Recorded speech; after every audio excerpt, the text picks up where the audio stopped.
Okay, I want to talk about using YouTube on the iPad because it's probably one of the best tools to export video, including iMovie videos. We're going to have a separate video on how to use iMovie.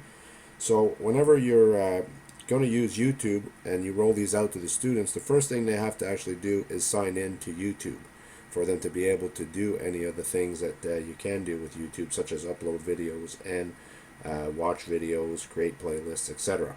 So I'm going to click on sign in here, and you're going to notice I'm already signed in. So this is great. I'm going to just click on that.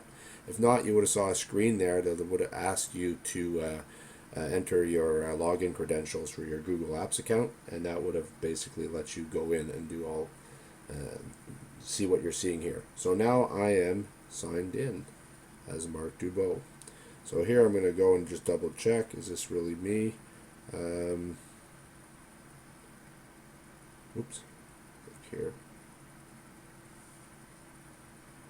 So here are some of the videos that I'm subscribed to that are just showing up in my stream.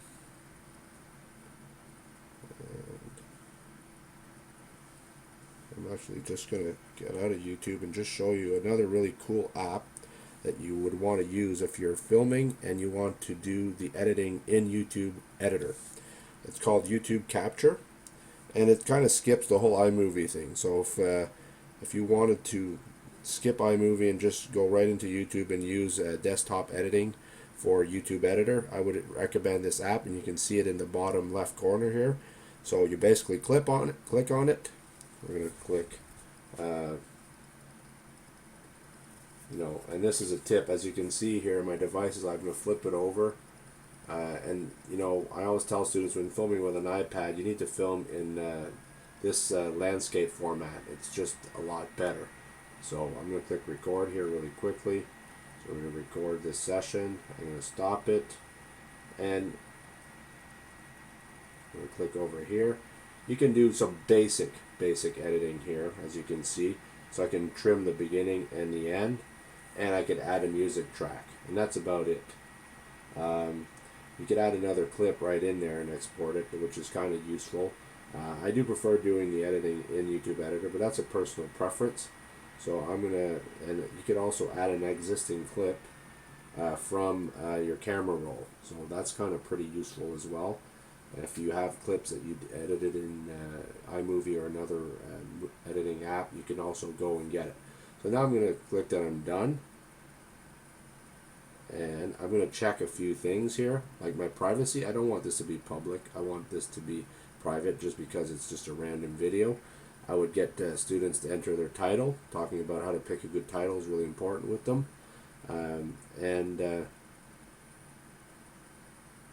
can change the description too, which I think if you see right down here where the three little dots are, change the description because it kind of looks silly to write via YouTube Capture. Who cares?